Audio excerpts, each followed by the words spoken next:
Today we hear about 6 months of living with a monster of an entitled father. We'll get into that in a bit, but first, my parents disown me, push me away, my mother takes my money, and then asks me to lend her money. So this happened within years. So when I was young, my parents got divorced. I don't remember that. I was maybe 3. When I was about 6, I was living with my mom until I was about 9. So me, my mom, and my brother moved to a new apartment. I was about 7, ready to start first grade. Soon after, as much as I remember, a guy started living there, but as you would expect, he wasn't a good guy. He used to emotionally and physically abuse us, and my mother would mostly just watch.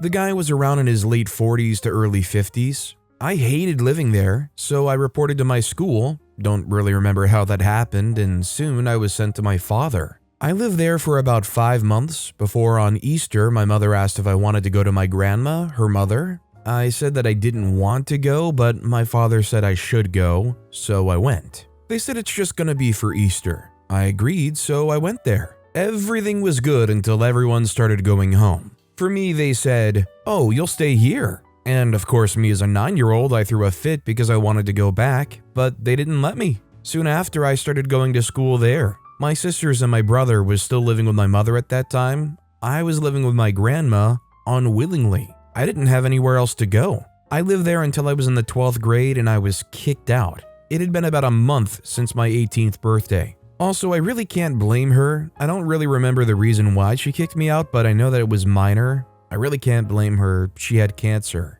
I won't lie, she was the closest one to me and it still haunts me. Also, saying that word gives me memories and makes me feel bad. That's enough for backstory. So, in 7th grade, I was around 13. I was in like a tournament in woodworking. I think that's what it's called. I got first place and around 30 euros. Our country that year was changing currency. I'm from Eastern Europe.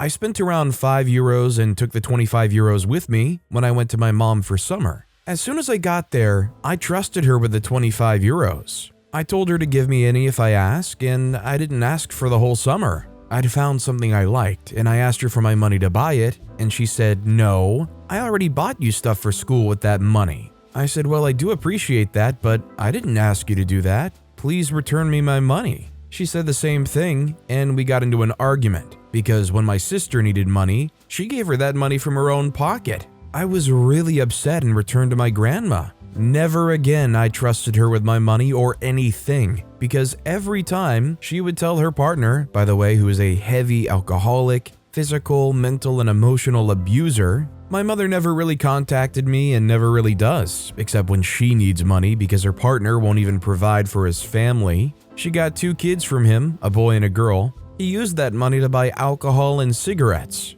He did buy some food for himself, but mostly ate everything. But if someone touched his food, he went crazy and used to yell at us, insult us, and of course, hit us. So after I was kicked out, I lived at my mom's place for about a week, then I went abroad. Now I'm in the Netherlands, so I went back a few times, but mostly returned here. I visited my mom a few times, but mostly stayed at my home, some rental place. So every few months she messages me something like, "Hi, how are you? How's money? Can you lend me so-and-so euros I need for food?" Well, most of the time if I have money, I send it to her, but I've realized that she messages me only when she needs money. I feel like it's my obligation to do that, but I've told her many times that she should ask my brother. He left school, didn't even graduate 9th grade, which is the minimum. He started working at about age 16 and has never paid for anything except for his alcohol. He still lives with my mom, he's 19. This year, in about March, I spoke with my dad. He told me that after I was sent to my grandma, my mother was asked if she wanted me to live with her. She refused, so basically she disowned me, but still I have contact with her, very minimal. I do want to cut all contact with all my family. I don't hate them, I just feel like a bank, like a tool. I've thought hard about this. I'm talking to my therapist about this. They don't think that it's a good idea, but I'm not even doubting myself. I feel that in that way, I would be more happier. Now all the time, I just feel depressed. I have to admit, I've asked money for my mom myself, usually not huge amounts, and she does give that money back for the most part. Also, I'm transgender, male to female, and I think that by starting this new chapter in my life, I want to leave the old life behind me and never look back. Honestly, in my opinion, I feel like OP's mom never even really was a true mom to OP. They just willingly passed them off, took their money, asked for only money in return. Is there really any value lost by going little to no contact with them? I mean, it already sounds like you're pretty much little contact. Also, hi, I'm Steven, and if you guys can't get enough of hearing about these entitled parents, why not hit those like and subscribe buttons down below? That said, our next story is, my parents don't like my boyfriend, so they gave me an ultimatum. Looking for experience and opinions, all are welcome. I'll try to make a long story short. I'm an only child and my current boyfriend and I have been dating for 6 years, starting when I was 19 and he was 20. We met at junior college where we started dating, and after that we went to different UCs but within an hour of each other. My parents met him early on by joining us at dinner. Everything seemed to go well. Then soon after, we went to his parents' house, who live about 2 hours from my parents, so I can meet his family. And after learning this, my mom told me how hurt she was that we didn't come to see them too. I expressed that this weekend was for me to meet his family, but it was clear that she felt almost betrayed. Fast forward, my parents invited me up to our cabin and my boyfriend joins. We take my car because it was already loaded with laundry, etc. After we arrive, my dad pulls me aside and pretty much quietly yells at me how wrong it is that I drove and that we took my car. He's the man, he should be driving, blah blah blah. This started everything going forward on a sour note. The cabin is in Tahoe, it gets cold in the winter, so my boyfriend wore a sweatshirt with his hood up during some of the time at the cabin. My parents, to this day, cite this as weird and rude as well as a reason they don't like him. As we continue our relationship, it's clear that my parents just don't like him, but they can't really give up what I would call good or justifiable reasons. They'll say he's just not a good fit for the family. They don't tell me to stop dating him because they can't, I'm an adult, but they do tell me that I need to keep them and him separate. They don't really want to hear about him, and he's not welcome at their house or cabin. He's never cheated on me, abused me, he has no drug problems, etc. Nothing that a normal parent would cite as a problem. Eventually, it became an ultimatum given to me by my parents. They would tell me that if you continue to date him, eventually it will either be him or us, and you'll have to choose. Among other things, they would tell me that he'd never be an attorney, which is what he wanted to do, and insinuating that he probably wouldn't be much of anything at all. After undergrad, I started working at a financial firm. He graduated from undergrad at UC Berkeley and was accepted to law school across the country. We were always very serious about each other and made the decision to do long distance until he graduated and moved back to California. My boyfriend since graduated from a law school, moved home and took the bar last month. Now, 6 years into our relationship, I call my parents and tell them that we're going to be moving in together. About 20 minutes later, I get a text from my mom saying that she doesn't want to rain on my parade, but that this path excludes her and my dad from my future. That they love me, but they can't be in my life if I choose to be with my boyfriend. I told them I would never understand. Since then, they've sent me more and more text messages saying stuff like, "We feel like we're losing our daughter. This is heartbreaking," etc. And all at the same time, including that this is my choice and my fault. I texted my parents that I thought my boyfriend and I should come over and talk. That texting about this kind of thing is stupid, but not to be patronized or belittled, and if it turned to screaming, that we would leave. My parents then replied that they wanted to see me face to face to talk, but that my boyfriend isn't allowed. My boyfriend even called my father the night of the initial "we can't be a part of your life" text to try and talk or meet up and see if there was a way to talk through any legitimate concerns. My dad did not answer and responded until a week plus later, only to text them that they haven't ever really liked him, that he wants to work through it with me alone, and it's mine and my boyfriend's fault for not trying to address things earlier. Among other ridiculous reasons to not like my boyfriend were,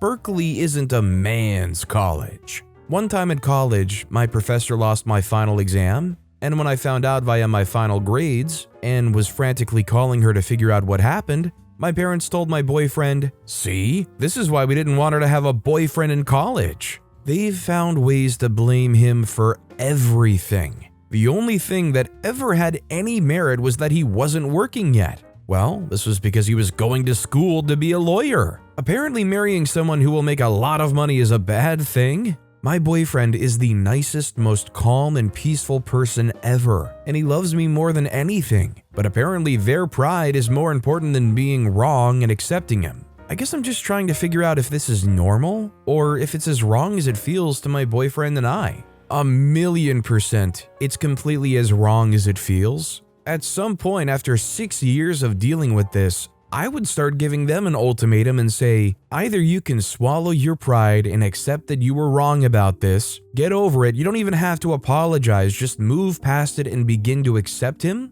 or we're going to have pretty much near no relationship because it's unbearable that you can't accept such a wonderful person. You can't get over this wall of irrational bias that you've put up. Our next story is, my mom hit me with an insult that sort of just destroyed me. I'm a 17-year-old only child. My mom has been having a rough time lately. She's been trying for relationships with men and they haven't been working out. She keeps trying, but just like clockwork, eventually it all turns to crap. Even so, I've been trying my best to be her cheerleader because I know she needs it. Even today, she had to write a letter to cut somebody off, and I know that was a difficult thing for her to do, so I tried my best to encourage her. Even in saying this, I don't want to make myself out to be a saint. I don't do everything I know I'm supposed to do. I have a really bad memory, so most times I forget to do chores that my mom says, or I just don't have the motivation to. I'm very disorganized, and I claim that fact. For a while, when I first organize something, it looks nice, of course. For example, my room. But after a bit, it gets messy and junky and it piles up.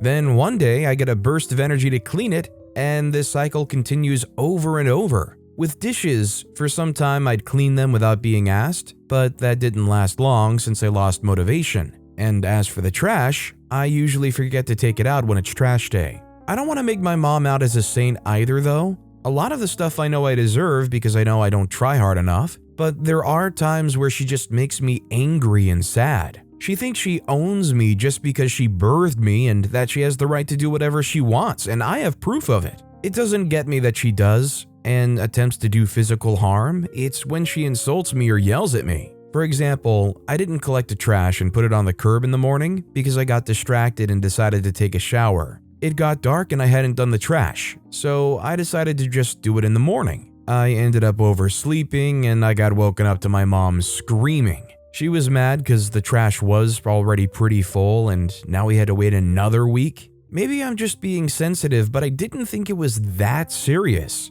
In the end, I know situations like that could have been avoided if I planned better, but I'm horrible at that too. But the whole meaning of the post is what's down below. Today, a couple hours after I got home, plus the letter situation, she called me down and told me I never do what I'm supposed to do. So she basically called me lazy, which is her go-to. She was reorganizing stuff in the kitchen because she said I didn't do it right. Then she said I didn't put anything back right, that I'm supposed to make her life easier by doing what I'm supposed to do, which is fair, I guess. Some of the stuff she was reorganizing wasn't stuff I put up though. Then she started to say she has mental health issues, like always, and that she's trying her best. I'm not putting her mental health to the side because I know it's a real thing, and that mental health is fragile. It's just that she uses that as her point in almost every argument. She doesn't know, and I'd never let her know, but I struggle with my mental health too. And after what she said, she made things worse for me, and I resorted with a bad coping mechanism.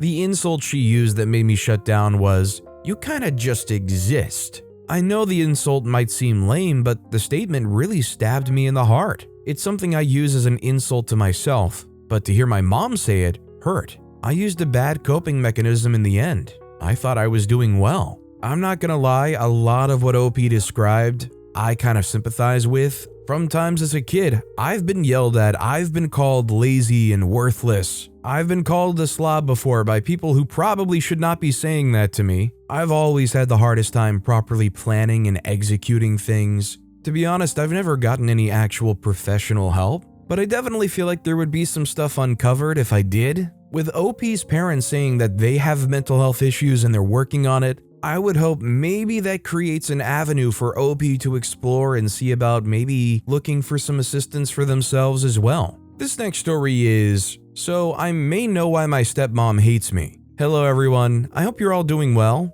I've been stuck at home for the last month due to a concussion, and during that month I've been doing a lot of thinking about why my stepmom and father hated me so much, and it has to do with my religion. My religion is Nordic, basically Odin, Loki, Thor, the bunch. From what I understand, a certain symbol in the Nordic religion the Christians see as satanic or something. I accidentally brought it up when we went out one night. It was dinner and we were waiting on our food. The place we were at was doing a trivia sort of thing, and the set of questions was about the Vikings. The crap show of a conversation ensued. I gave the correct answer 5 times in a row. Stepmother asked, "How do you know so much about this?" I said, "Well, I've been reading about it a lot recently." She said, "Okay, why are you studying it?" I said, "It seems interesting and it's what I believe in." The whole table went quiet besides my sister. She was busy humming away and coloring. Stepmother said, "What the freak is wrong with you?" I said, "What? I can't believe in what I want to? I'm not your freaking doll. I'm a human and I'm allowed to believe in whatever I want to." My stepmom raised a fist to me. My dad just sat there not doing a good dang thing. She told me we would talk when we got home, and she never talked to me for the rest of the night. I heard her screaming in a drunken rage that night. After that day, everything just changed. Suddenly, I got double the amount of responsibilities, but with half the freedom, and she would always give me death glares whenever it was her and me alone. And I wasn't allowed to be in my room whenever it was her and me alone too. That's the best thing I can think of for why she hated me so much. Hopefully you all have a wonderful time and enjoy the post. See you in the comments. What I don't understand about all of this is, why does that restrict you being alone? Is it so she can keep an eye on you so you don't fall further into the Nordic religion on your own or something? To try and protect you from your own interests and beliefs? I'd much rather if she, for the rest of your life, on every birthday and Christmas just gave you a Bible, than rather hamper your experience growing up. This next story is, entitled Mother Thinks That Toy Her Kid Stole Belongs to Him Now. So, about 10 years ago, when I was in 3rd grade, I had an Optimus Prime action figure. I carried it everywhere I went. One day, I decided to bring it to my 3rd grade classroom. This is where the story starts. Selfish child says, "Whoa, cool toy." I said, "Oh, thanks, I got it last week." They say, "Can I play with it?" I say, sure, here." I hand him the toy. "Just make sure to give it back." Selfish child says, totally absorbed by the toy, not really listening. So selfish child keeps the toy for the rest of the day. I'm fine with this because I know that no matter what, I'll just get it back at the end of the day. Though one weird thing I notice is that he's telling other kids that it's his toy and that he's being very rough with it. So through the rest of the day, he keeps it, and now it's finally the end of the day. I ask him for the toy back, and he asks if he can bring it home. I say no, and he gives it back, but he doesn't seem very happy about it. His mom picks him up and my dad picks me up. Fast forward to the next day, I bring the toy to school again today because I didn't really get to play with it at all the day before. I play with it a bit too much and the teacher tells me to put it away, so I put it in my cubby, and while I do, I see selfish child eyeing it. At recess, I go outside and play with my friends. By the time I get back, I notice my toy isn't there. I walk into class confused at where it went and see selfish child playing with it. When he sees me, he quickly puts it away and pretends like he doesn't see me. I said, "Hey, selfish child, can I have my toy back?" They said, "I don't know what you're talking about." I said, "I saw you playing with it, please give it back." Them yelling, "I don't have your dumb toy." By now, the teacher's noticed us and is walking over. The teacher said, "Boys, what's going on?" Selfish child said, "OP's yelling at me and saying that I stole his toy."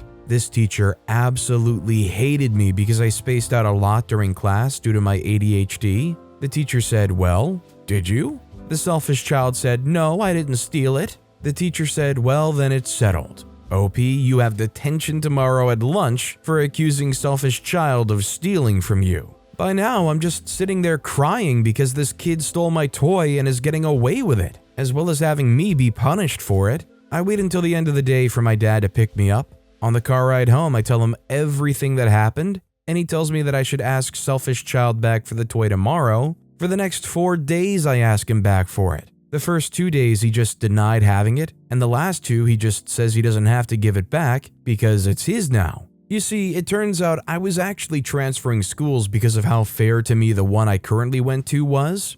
The only problem was that selfish child still had my toy. After I transfer, I tell my dad that I never got my toy back, and he's furious. After my school ends, he drives over to my old school and confronts entitled mother. Dad says, "Excuse me, entitled mother, but I think your child has a toy he took from my son," points at the stolen toy which entitled kid is carrying. The entitled mother says, "Oh, sorry, you're mistaken. That's my son's toy." Dad said, but he took it from my son." She says, So it's not his." "What do you mean? Of course it's his. Your son made him steal it by forcing him to play with it, basically just rubbing it in his face." Dad says, "Entitled mother, please just give it back to OP." "No, your son is a rotten child who forced selfish child to steal. My child deserves it for all that OP has put him through." My dad is a very nice guy, and you can tell he really didn't want to argue with entitled mother. "Please, entitled mother, just give OP his toy back." She says, "No, it's selfish child's." By now, they've made enough of a scene that other parents have started to gather around. It turns out that a bunch of other kids have also been stolen from by selfish child. Entitled mother is scrambling for an excuse and just ends up trying to blame me and my dad for bullying her son into stealing from other kids. Nobody believes a word she says, and she's forced to give me my toy back. Although selfish child doesn't give it up easily, kicking and screaming like a little goblin. In the end, the principal ended up hearing about entitled mother and selfish child's behavior, and ended up having selfish child suspended for 3 weeks for stealing from multiple kids. He also has selfish child return all the things he stole from other kids, which totaled to more than $300 worth of stuff. In the end, I got my toy back, and entitled mother and selfish child got exposed for who they truly are. How terrible is this school if this was happening not only to OP but multiple other people? So surely there was multiple reports about specifically this one kid being the problem, and they didn't do anything about it until there was a union formed essentially. Our next story is the 6 months of living with my monster of an entitled father after dropping out of college. Hello. Felt like telling more about my entitled father, more specifically the 6 months of me living under his roof. Context: by this time I was 19 years old, so it would be about 10 years ago this day. Sadly dropped out of college within months of starting because of a variety of problems, mostly from depression and stress that wasn't helped by my mom trying to tell me what to do. My mom and dad were long divorced by this point. I ended up moving to my dad's, who at the time had zero internet at the home. It was, in the words of my dad, punishment for me throwing away my one chance at being useful to this world, and I worked as a cashier at a restaurant chain in the nearby town. My dad lived and still lives out in the country. I would say things were rather uneventful, but he made sure that wouldn't be the case by being his usual entitled father self. Some of these things were brief and usual, like him screaming at me for doing anything leisurely instead of working 24/7, like watching TV or going for a walk like he does when he's off work, or belittling me for trying to start drawing as a hobby, calling it a sissy thing. Here's some of the extreme things he did in those 6 months. One of the first things he did was shortly after I got my job. Things were going relatively well at the job despite one woman who found me just as pathetic as my dad did. Thank God she wasn't in any management positions, and that the manager and boss didn't like her behavior any more than I did, and some customers calling me the R word for making some errors. However, as par for the course of a part-time job, even back then, I wasn't working much and wasn't getting that much money. I did have a talk with the boss about the hours, and about how some days she'll send me home early if there was no business, but she said it was something she had to do. When I told my dad, he wasn't happy. He told me I had to make her give me more hours. I told her that if she said she can't, then she can't. He suddenly punched the wall right next to me and had the glare that I've come to recognize at the "I'm going to hurt you if you make me angrier" look. So now I was scared for my well-being. He told me that now that he got me scared, I'm willing to do whatever he wanted to keep myself safe. He then went on a rant about how real men get what they want by making promises to hurt and kill. You hurt and kill those who stand in your way. You hurt and kill those you don't like. You hurt and kill those who hold you back. If you don't do that, son, then you're not a man. You're a mistake. Although I didn't tell my manager what he did, I did tell her that he might go to her angry once he finds out she has to send me home early if business is dead. She simply said that if he does so, Or if he bruises me up, she'll call the cops, and she told him that directly. I was punished by being given sudden rent that cost most of my monthly amount of paychecks. Next, how I almost died from his negligence. He's one of those country folk who heats up the house with a furnace, you know? Those big cube-like iron things that are like a combination of fireplace and heater? Yeah, one of those. Well, on this day I had a night shift, and my dad was going to be out of the area until very late due to work. So my grandpa, his dad, offered to take me to work and back. I was enjoying the day to myself, doing what I wanted, watching whatever was on TV that caught my eye, drawing, or at least attempting to draw some doodles, playing games, etc. By the time it got to the afternoon, I found I was oddly sleepy. So I decided to lay on the bed and close my eyes for an hour or two, just enough time to get a bit more energy in me for a potentially busy night. The local high school was having a game that night, and every game night was a busy night, but also so that I'll have plenty of time to get ready. I closed my eyes and was shaken awake by my grandpa, who looked absolutely relieved that I was conscious. In my blurry state, I heard an alarm going off, and he had me grab my work clothes and phone and took me to his house nearby to help me get my head clear before changing and going to work. What had happened was the furnace was not properly cared for, and there was a lot of gunk blocking the pipe leading outside, and the house was slowly but steadily being filled with carbon monoxide. It didn't take long to get better once I was able to breathe clean air, and although I was a bit woozy, I managed to work as much as I could. It wasn't a long shift, about 3 or 4 hours, and my grandma was the one who picked me up. She said my dad got home not too long ago and they managed to clear the carbon monoxide off the home pretty quick, and my grandpa was scolding the heck out of my dad. Sure enough, when I got home, my grandpa was ticked at my dad, and to my surprise, his sister was also there, scolding him as well. However, he was not once remorseful over what happened.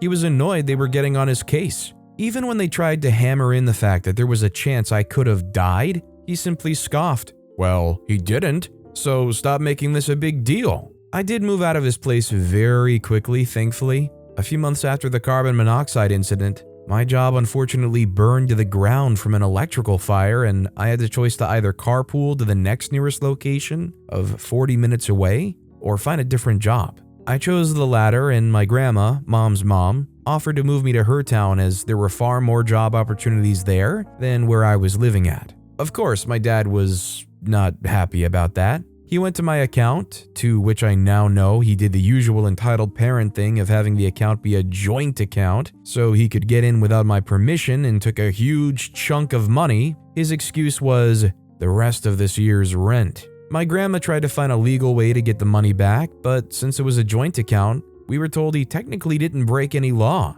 though I'm certain that the person who said that was wrong. And while I was packing up to move, my dad constantly told me how much of a disappointment I am, how I'm the reason my parents got a divorce, how I deserved all of the abuse and bullying I got, and that nobody likes or tolerates me. My grandma did put him in his place, but that just escalated to where he told me he wishes I was a miscarriage. Although I regret not talking to my grandma about cutting him off then, I had no idea back then you could even do such a thing. That was the beginning of me slowly going low contact with him, only talking to him whenever I had to. Sadly, I think there's two main ways you end up turning out from having an experience like this growing up with somebody who treats you like that, and that is you either essentially turn into the next generation of them, because that's what they're trying to turn you into so you can survive, cope with the way that they're treating you, or you turn out like OP and you cut them off and could probably use like therapy. But with that being said, that's all the time we have for today. Now, if you want to hear another absolutely crazy entitled parent story, check out that video on the left. Or if you missed my latest video, check out that video on the right. That said, I'll see you all next time with some more stories.